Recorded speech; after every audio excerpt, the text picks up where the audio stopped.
follow the show at Ken Thompson 87 at SportsX Radio. Archives up a couple hours after the show. Don't forget tonight, Harvey Hyde, the coach, following KT live, and we will roll on through. KT at PSR Law Studios here in Vegas. Numchuck spinning the hits on a Throwback Thursday. We'll be right back with Mikey D. Talk some NBA.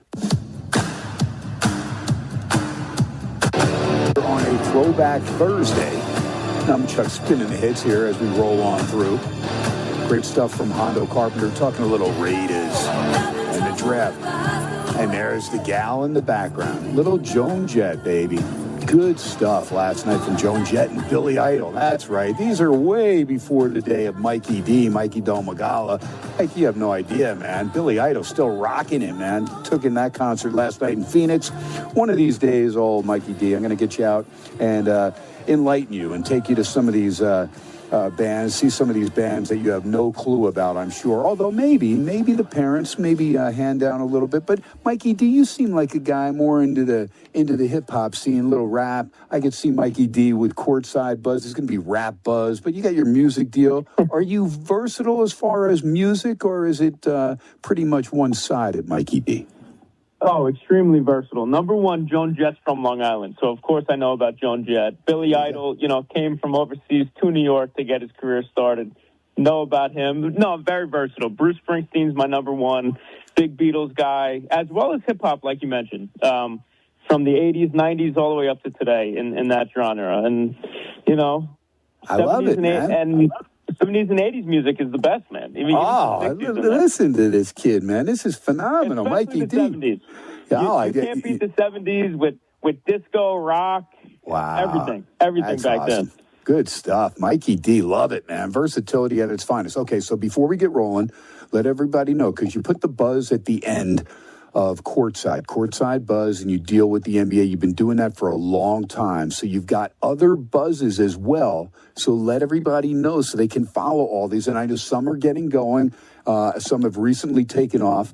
And this is what you do. And you've been at this for, better than a baker's dozen years, man. I mean, starting at age 12, now you're 25, 26. I mean, come on, man. You're as successful as can be at such a young age. I'm very proud of you, man. Yeah, thanks, Ken. And, to start, we were talking about music. So the newest page is actually called Stereo Buzz, which could be found on all platforms, covering all genres of music and entertainment in that realm. But yeah, it all started with Courtside Buzz, and that's the biggest platform right now with, pushing 4 million followers across everything. And basically, I'm aiming to turn the Buzz brand, which is now Sports Buzz Network, into like a Bleacher Report kind of idea, where each individual entity covers all different sports, like Blitz Buzz for football, Strikeout Buzz coming soon for baseball, Combat Buzz for MMA and boxing. So diving into every sport, covering it through the social channels, and, interviewing athletes in every department and getting things going. And as more time goes by, more sports and more topics will be covered, and it'll all be under the umbrella. All right. How about alert the media buzz? Because the Maple Leafs are on the board, baby. 1-0. They take a lead over Ottawa. And this is big time for a good friend of mine who's been a Leafs fan since he's a little kid. He's never seen the Leafs win in person. They won it right before he was born. The last time they won it was 1967. But in that year, both the Bruins and the Red Wings failed to make the postseason. Now, there weren't as many teams, but both those teams failed to make the postseason. Since 1967, one of those two has made it every single year. This is the first year since 1967 that both the Bruins and the Red Wings combined not to make the postseason. So could it be an omen? Could the Leafs still somehow shock the world? Right now, they lead 3-2 against Ottawa, but they have a 1-0 lead, trying to close things out at Ottawa, of course, both in Ontario. 1 minute to go, first period, 1-0 Leafs. We'll keep an eye on it. That is rolling. As far as Courtside Buzz and Mikey D, well, the Knicks are up 9-8 out of the gate. 8:24 to go, first quarter at Detroit. Mikey, let's go to it. Did the Knicks close them out tonight, or do the Pistons send it back to Madison Square Garden? We know Brunson is playing. Yes, well, we got 2 games tonight, 2 potential Game 7 forcers. I think the Knicks close it out, and I think the Clippers force Game 7. And why the Knicks close it out? Jalen Brunson shot horribly in Game 5. Karl Anthony Towns shot horribly in Game 5. Detroit, got to give him a lot of credit. I don't see Brunson shooting 4 for 15 from the field again. I really don't. And Mikal Bridges has a fire under him because Malik Beasley has got those Twitter fingers going, Ken. He tweeted, a fan actually tweeted at him, Mikal's got to drop 40 in Game 6 to get this done. And Beasley responded, 40 minutes? So that's a shot at Tibbs. That's a shot at Bridges. And I'm sure Mikal knows that went down, covered on Courtside Buzz. And these Knicks, they got a fire under them right now. Well, you know what? That's a good point, though. Let's go there. What about the Knicks? And they do have a 12-8 lead, 4 minutes in Detroit. And Detroit with that long losing streak in the Motor City in the postseason. You wonder if that gets in their heads at all. But, you know, you talk about all the minutes that these starters play. And Brunson, of course, in the starting lineup has played all 4 minutes thus far, 2 of 4 from the floor, 0 of 2 from downtown, but does have 4 points. But a lot of these starters, including Bridges, play a lot of minutes. Oh, most definitely. You know, Tibbs trains them and gets them ready for these moments when the big minutes needs to be played. Look at J.J. Redick playing the same lineup in the whole second half the other day against Minnesota. That was crazy and very Tom Thibodeau-esque. I was surprised at that, but it's a blessing and a curse, Ken, because the Knicks could go. Their motors are high. If they're not stepping on an ankle, they're really not getting hurt because they're so conditioned. But you look at them in the fourth quarter, the last 4 minutes sometimes, some of them are gassed. Some of them are really gassed from putting in 40 to 45 minutes all game. Like, you know, you'll see Brunson's jumper could be flat every now and then. Towns could be laboring down the court. And, yeah, that's the double-edged sword of Tibbs. We've seen it since the beginning. We know all know about Derrick Rose and all of that. And, yeah, we'll see. We'll see how it goes tonight with the minutes distribution. We'll see. And if the Knicks can get a win in Detroit, they'll take on Boston in the semifinals of the Eastern Conference. We do know that Cleveland, the Cavaliers, the 1 seed, that they are through, and they're going to take on the Indiana Pacers. Your take, Mikey D, as far as Milwaukee, letting that game get away several different times, had a huge lead after that first quarter there, 30-13, but then even in overtime, after they squandered the lead, they had a 7-point lead in OT. Could have been 8 if Giannis had made a free throw, but at the end of the day, they missed so many big shots, and then Trent Jr., who really had sparked them as far as having that lead for most of the game, makes a blatant mistake, ball going through his legs. And then you got to give credit where credit's due, because Halliburton able to lose Giannis just enough to get the game-winning bucket. But what a meltdown by Milwaukee. Unacceptable if you're a Bucks fan. Ken, it's unbelievable. It's like we didn't just watch pro basketball go down in that overtime. Like, how do you not manage the clock? I've managed a better clock in my PAL championship days when I was running the point guard, and we won when I was 16 years old. I've managed the clock better in NBA 2K in a situation like that, where you got to hit free throws or, you know, get a good possession. The Bucks just truly collapsed. It was unbelievable. Like a 7-point lead with 45 seconds to go, and you blow that game. First of all, your guys can't hit free throws. Second of all, you're not managing the clock to chew down a possession and make it count. And then your defensive sets there just aren't aligned to force Tyrese Halliburton to go left, force him to the baseline rather than right into the paint where, you know, Brook Lopez is shading away at the three-point line with Miles Turner out there. So it's all guards in the paint. And they're letting Tyrese just get inside for back-to-back layups. One, the most important one, actually, even before the game winner, was that N1.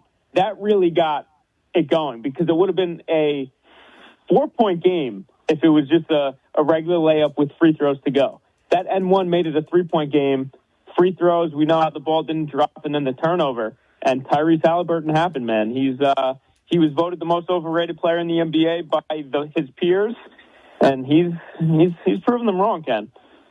14 of 39 combined. That was the starters last night for Golden State in the loss to Houston. Final score was 131-116. Game not near that close as Golden State outscored Houston by a dozen in the fourth quarter on the road in H-Town. But Steph Curry led the way with 13 points for the starters. Nobody else had double digits. Absolutely incredible the way Houston jumped on them, 40-24 after the first quarter. They had 76 points by halftime. 76-49 was your score at intermission. Could have walked away then, but it is the association, and you know Steph Curry's on the other side. But lo and behold, there we go. Back to San Francisco. The Rockets looking good. Stay alive right now. We know they're good enough. They lost a tough 109-106 game the other night. Talk to me, Mike, going into Game 6. What can we expect from this Houston Rockets team? It's a young team, but Amen Thompson was solid. Dylan Brooks flexing his muscles. Yeah. I mean, Van Vliet nailing 4 or 6 from downtown, 26 points. The starters in perspective, when we just told you 13 was the high man, I mean, Jalen Green, he still has yet to play a good game outside of the one. He had the one game with 30-plus points.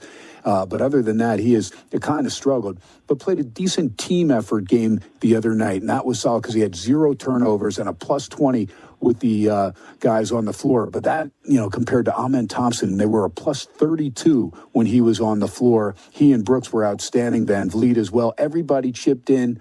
Talk to me about Houston, their mindset going into Game 6 in San Fran. Yeah, hunger, straight hunger. They literally jumped all over wire to wire, jumped all over Golden State in that game, taking it back to the Bay, like you said. All starts with Amen Thompson. That was actually the most recent Courtside Buzz post about 40 minutes ago that I made. He's 22 years old, stat sheet stuffing, 25 points, 6 rebounds, 3 assists, 5 steals, 3 blocks on 8 of 12 shooting. Only the third player in NBA playoff history can to do that, joining Hakeem Olajuwon, fellow Rocket, and Rick Barry in 1976. This kid's 22, second season, budding, I wouldn't say superstar, a future superstar, budding star, and really playing lockdown defense on this Warriors team. 3 of those 5 steals were on Steph. Also had a block on Steph, all in the first half. So he was, oh my God, he was like white on rice on Steph, just totally disrupting everything. And you know how it is. When you take Steph out of the game and he's not shooting well, and then Jimmy doesn't shoot well either, that Warriors team, they struggle because Steph is the offensive starter. Jimmy Butler's another offensive starter. And outside of them, that ball wasn't even touching the paint. So definitely got to give credit to Houston, their overall defense, Udoka's game plan. Those 3-1 series, they're always interesting. The team that's down is always hungrier, and the team with 3 wins looks to coast. But it was more than that. They took it serious, and they're heading to the Bay, and that's gonna be a barn burner for sure because we know how the Warriors are at home. That crowd electrified Steph. No doubt about it. 14-2 run by the Knicks. Had them up 23-10, but the Pistons just canned a 3 on a steal by Hardaway Jr. and able to get a 3-pointer, I believe, by Tobias Harris. And 23-13 might have been Hardaway Jr. I got the sound down. 23-13 Knicks, 23-15 now, 4:42 to go. So 5 unanswered by Detroit after getting down a baker's dozen. Knicks played well on the road, and we told you, Detroit, they have struggled mightily in the postseason at home, have lost their last 12. We got a late game coming up with the Nuggets and Clippers. Real quick, talk to me here because L.A. facing a potential last game of the season. But they're big favorites now, up to 6.5, 212.5 against the Nuggets. But we know they lost that last game at home, and then they got beat up pretty good there at Denver the other night. So they lost the one on the Aaron Gordon put back on the Jokic miss of the 3-pointer. And now all of a sudden the Nuggets find themselves in closeout mode to where they can take out the Clippers. Who wins it tonight, Mikey D? I got to pick the Los Angeles Clippers, forcing a Game 7. Although Denver played one of the best games I've seen them play all season, where Porter Jr. was locked in, Christian Braun was locked in. Of course, Jokic is triple-doubling. Jamal Murray dropped 40. When Murray's cooking like that, that Denver team is impossible to stop. But we also saw a bad game from Harden and Kawhi, and I don't anticipate that again, especially from Kawhi. You get Kawhi locked in, he's turning into the 2019 version of himself, where he won in Toronto, and that's what I expect tonight. I expect a 30-piece from Kawhi, a 15-15 performance from Zubac, and at least a 10-assist double-double from Harden, with a squeaky close win from the Clippers, forcing a Game 7, which you got to get your popcorn ready for that, because when these two teams face off, it's some of the best current basketball you can watch right now. He is Mikey Domagala, courtside buzz. What did he say tonight? That Brunson would have a big game. It was 23-15. Brunson another deuce and then a three. His first triple of the night. He's 5 of 7 from the floor, 1 of 3 from downtown. Has 11 points, 3 assists, leading the way. Clean sheet turnover-wise, has 0 of those. And right now the Knicks up a baker's dozen. 28-15. They match their largest lead in that first quarter. Still 4:16 to go in the first quarter. But the Knicks rolling early, 28-15 over Detroit. Trying to close things out. Mikey says, hey, don't worry, we will have a Game 7, but that'll be the Clippers and the Nuggets. Now, we know we don't have a Game 7 as far as the Lakers and Minnesota, not even a Game 6, as Minnesota closes out the Lakers in 5. How impressive was that? I had Minnesota to win the series, but I did not think they'd do it in L.A. They were awesome wire to wire last night. Got to give a lot of credit to Rudy Gobert. How about 27 points, but 24 rebounds on top of that? That was as good as it gets for Gobert after getting, basically yelled at and kind of like the little kid wanted to go to the corner with LeBron yelling at him after the flagrant foul from the other night. But unbelievable effort by Minnesota. And this team is dangerous. They'll get the winner of Houston Golden State before having to worry about Oklahoma City, just in case they do have a showdown with the number 1 Oklahoma City Thunder. But a nice effort, 103-96. I mean, you got to give this T-Wolves team credit because most people had the Lakers at least sending it back to Minnesota. Oh, yeah, definitely unbelievable because I'll admit I was wrong.